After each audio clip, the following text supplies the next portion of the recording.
Good morning, students. Students, today we are going to start new lesson, the magic sheet.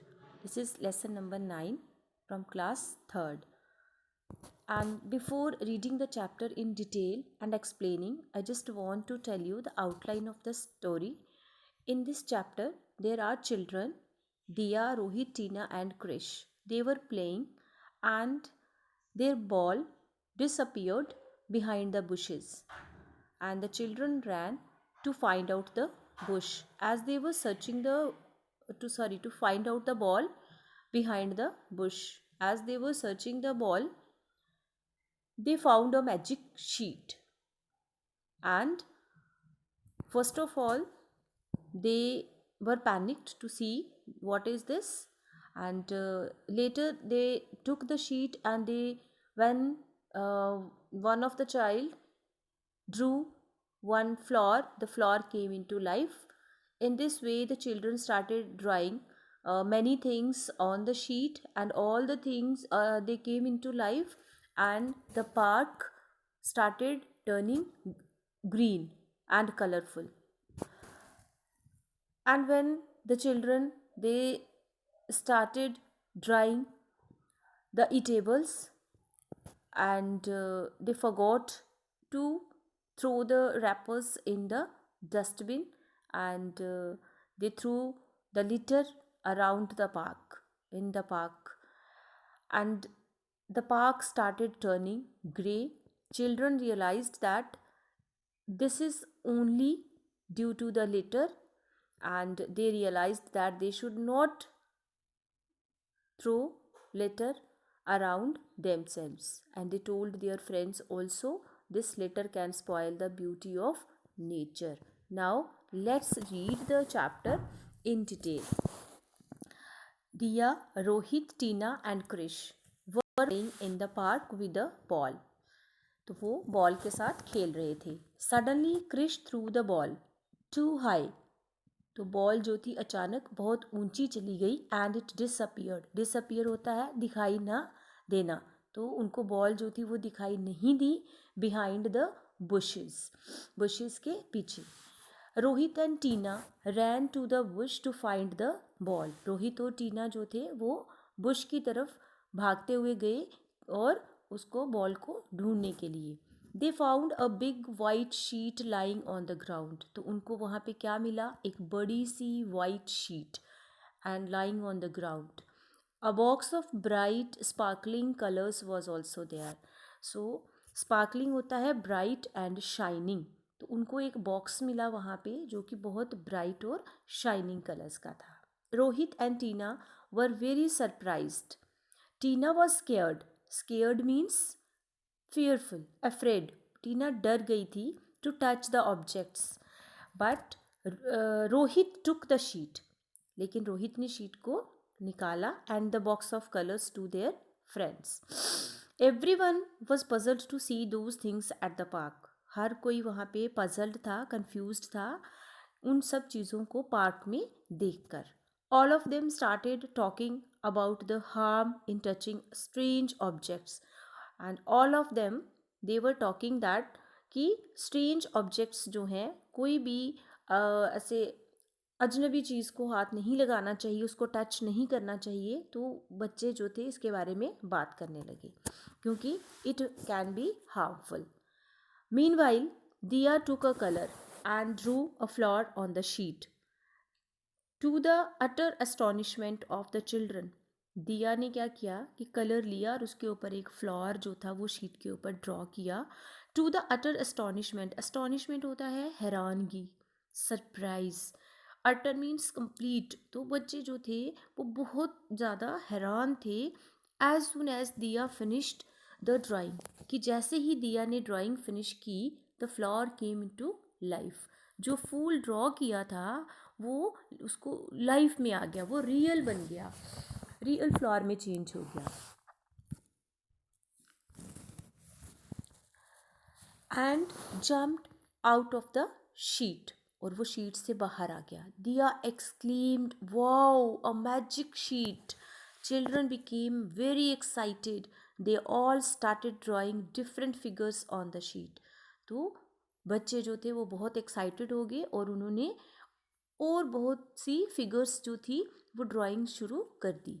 Small hills बनाए, trees, birds, flowers, grasses, butterflies, fountains etcetera. Once they saw that flower came to life, they started drawing all the things. All these figures came to life and jumped out of the sheet. Soon the park became green and colorful. जैसे कि ये सारी चीज़ें उसमें आ गई, life में आ गई, real हो गई. तो जैसे हिल्स भी नेचुरल हो गए, ट्रीज़ भी नेचुरल, बर्ड्स भी नेचुरल बन गए, सब कुछ जो था उन्होंने ड्रॉ किया तो वो सारा रियल में आ गया. In this way, the park became green and colorful. The children were ecstatic. Children were very happy. Ecstatic का मतलब होता है very happy. They then drew balloons and toys and started playing with them. After some time, the children became hungry. खेलने के बाद उनको भूख लगी. So they drew chocolates, toffees, chips, cold drinks, ice cream, sandwich, pizzas and so on. So वो उन्होंने ये चीज़ें भी ड्रॉ की क्योंकि हर चीज़ जो थी मैजिक शीट पे रियल हो रही थी. तो उनको भूख लगी. They drew the chocolate, toffee, chips etcetera. When these objects came to life the children quickly ate them. However, they left the wrappers of the food items in the park only. First, they ate all the things quickly. फटाफट से सब कुछ खा लिया. But they left the wrappers of the food items. उनके जो wrappers थे उन्होंने वहाँ पार्क में ही छोड़ दिए. But something awful started happening. Awful means horrible. Something horrible started happening. अब क्या होने लगा? Around every piece of litter, जहाँ जहाँ पर भी उन्होंने ये लिटर फेंका हुआ था, चाहे रैपर्स थे, खा के कुछ फेंका था, जो भी ट्रैश था, जो भी गार्बेज था, द पार्क टर्न्ड ग्रे. और उसके साथ हर उस जगह पे पार्क जो था वो ग्रे होना स्टार्ट हो गया. And this greyness started spreading quickly everywhere. और धीरे धीरे ये ग्रेनेस जो थी वो हर जगह पे होने लगी. To the trees, small hills, flowers, grasses and fountains. Trees, small hills, flower, grass सब कुछ ग्रे टर्न हो गया, ग्रेनेस में चेंज हो गया. जो इतना ग्रीन और कलरफुल था वो सारा ग्रे हो गया. To the dismay of the children. Dismay means fear. Children they were having fear कि ये क्या हो गया, क्या हो गया. The colourful park had started turning grey. इतना कलरफुल पार्क और वो क्या हो गया, ग्रे होना शुरू हो गया.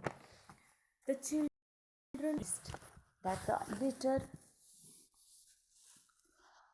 they had thrown in the park was to blame. अब बच्चों ने ये रियलाइज़ किया कि उन्होंने जो भी ट्रैश, जो भी लिटर वहाँ पे फेंका हुआ था, it was responsible for all the greyness. They quickly ran through the park to pick up all the garbage. जैसे ही उन्होंने ये रियलाइज़ किया तो वो क्विकली पार्क में गए और उन्होंने सारा गार्बेज जो था वो पिकअप किया. Children didn't leave a single piece of litter in the park. अब उन्होंने एक सिंगल पीस ऑफ लिटर भी वहाँ पे नहीं छोड़ा. They enjoyed playing happily in the wonderful green park full of colorful birds and flowers. They left the park in the evening but forgot the magic sheet. तो उन्होंने शाम को चले गए पार्क से, लेकिन मैजिक शीट जो थी वो वहीं पे भूल गए. Children never saw that magic sheet. उन्होंने फिर वो मैजिक शीट उनको कभी नहीं दिखाई दी. एंड दोज स्पार्कलिंग कलर्स, और वो कलर्स भी नहीं मिले. And they never saw these things in the park again. But now every time they go for a picnic और टू द पार्क. लेकिन वो एवरी टाइम पिकनिक के लिए पार्क में जाते हैं. दे रिमेंबर, और उस मतलब दैट डे, उस डे को वो रिमेंबर करते हैं, वो याद करते हैं. And are quick to pick up any litter. जैसे ही वो जाते हैं उस पार्क में तो उनको वही दिन याद आता है कि जब उन्होंने वहाँ पे गार्बेज जो था वो ऐसे ही फेंक दिया तो पार्क जो था वो ग्रे होना स्टार्ट हो गया था. तो अभी बच्चे जब भी खेलने जाते हैं उनको वही दिन याद आता है और वो क्विकली पिकअप करते हैं ऑल द लिटर.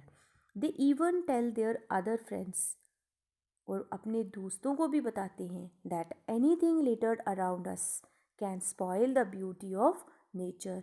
कि अगर कोई भी चीज़ हमारे आसपास है जो लिटर्ड है, जो गार्बेज है, जो हमने ऐसे फेंक दी हुई है, जो भी ट्रैश है, वो हमारी ब्यूटी ऑफ नेचर को स्पॉइल कर सकता है। इसलिए हमें अपने आसपास क्या करना चाहिए, क्लीनलीनेस का ध्यान रखना चाहिए और जो भी गार्बेज हो उसको डस्टबिन्स में डालना चाहिए। सो with this the chapter is finished. Now see this comprehension. Here choose the correct option to answer the following questions. What did the children find under the bushes in the park? So out of these four options, part C is the right answer. The children found under the bushes a big white sheet and a box of bright colors. So A भी सही है, B भी सही है. So we have to write here A and B. Second, who drew a flower on the magic sheet first? So सबसे पहले किसने draw किया था? तो right answer will be दिया. What did the children not draw on the magic sheet? क्या draw नहीं किया था बच्चों ने? स्मॉल हिल्स भी किए, चॉकलेट्स भी किए, ट्रीज भी किए, but they have not drawn ants. What was responsible for all the greyness in the park? तो पार्क में ग्रेनेस जो थी वो किस वजह से हुई? क्या चीज़ थी रिस्पॉन्सिबल ग्रेनेस के लिए? द गार्बेज, ट्रीज, बटरफ्लाइज और flowers. So the garbage was responsible. With this we have done this comprehension also, and for today this class is over now, and we have to read and understand only this chapter. So in the next class I'll send you question answers and rest of the exercise.